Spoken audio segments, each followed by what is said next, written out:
Salam Bapak Ibu terkasih dalam Kristus Yesus. Kita jumpa lagi dalam renungan harian Embun Pagi hari ini. Firman Tuhan untuk kita diambil dari Ibrani 9 ayat 15. Dalam bahasa Batak Angkola dikatakan demikian. Jadi harani ido dibayan debata sada janji naim baru marhite-hite Kristus. Acco maruli pasu-pasu nasora matak akka halak na nipiohon ni debata. Ima pasu-pasu nadung ni janjihon ni debata. Tulus pesudenai harani nadung adongdo namate. Ima Kristus jana dipalua hamatian nei mahalak sian akka hasalaan nanibain yalahi dopak margogo janji naparjoloi. Dalam bahasa Indonesia, karena itu ia adalah pengantara dari suatu perjanjian yang baru, supaya mereka yang telah terpanggil dapat menerima bagian kekal yang dijanjikan, sebab ia telah mati untuk menebus pelanggaran-pelanggaran yang telah dilakukan selama perjanjian yang pertama. Demikian firman Tuhan. Saudara-saudara terkasih dalam Kristus Yesus, firman ini sesungguhnya merupakan tulisan yang ditujukan kepada orang-orang Ibrani ataupun orang-orang Yahudi, di mana mereka sudah banyak mengetahui tentang kitab perjanjian lama, memahami tentang apa yang menjadi yang dijanjikan di dalam kitab-kitab perjanjian lama.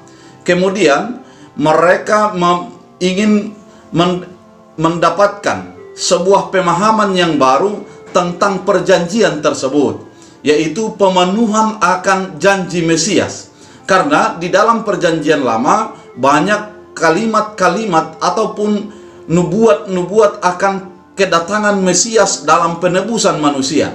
Kita bisa baca di dalam Yesaya, di dalam Yeremia, di dalam Zakaria, di dalam Maleaki, dan banyak lagi dalam kitab-kitab yang menjanjikan akan kedatangan juru selamat tersebut. Namun di dalam orang Ibrani mereka dihadapkan antara pemahaman lama dengan pemahaman baru, dan termasuk dalam kehidupan mereka pada saat dituliskan surat Ibrani ini, mereka di dalam sebuah tekanan oleh karena adanya sebuah pemahaman ataupun ajaran-ajaran yang baru, dan mereka menjadi tertekan di dalam pemahaman mereka tentang Kristus tersebut.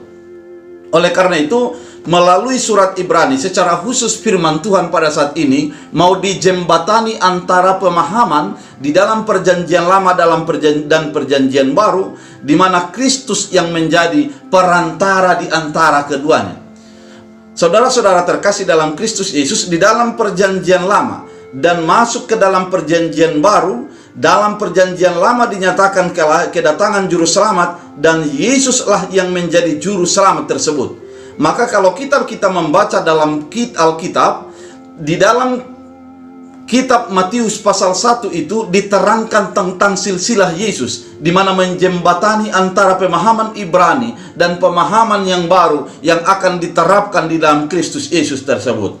Dan di dalam firman Tuhan pada saat ini, sebab ia telah mati untuk menebus pelanggaran-pelanggaran. Yesus itu selain daripada sebagai pemenuhan perjanjian, dia adalah Tuhan yang sudah menjadi perantara dalam orang berdosa dengan Allah yang kudus. Kematian Yesus menjadi jembatan pertemuan antara keberdosaan dengan kekudusan. Kalau kita bisa bayangkan antara ada jalan dengan jalan, dan di tengah jalan ada sebuah sungai yang menjadi pembatas mereka, sehingga ada jembatan yang menjadi mempertemukan antara satu dengan yang satu, sehingga dengan demikian Yesus adalah menjadi perantara tersebut, mempertemukan perbedaan-perbedaan yang terjadi.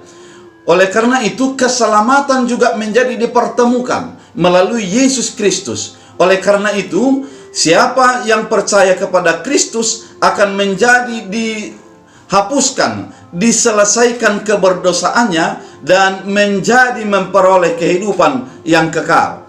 Saudara-saudara terkasih dalam Kristus Yesus, di dalam firman Tuhan dikatakan pada firman Tuhan pada saat ini, supaya mereka yang telah terpanggil dapat menerima bagian yang kekal yang dijanjikan. Ketika Allah sudah menjanjikan keselamatan, maka Yesuslah perantaranya, dan kita akan menerima keselamatan itu melalui Yesus yang kita percayai untuk memberikan keselamatan bagi kita. Yesus adalah perantara antara manusia dengan Allah, antara Allah dengan manusia, dan melalui Yesus itu sempurnalah janji-janji yang sudah dinyatakan oleh Allah.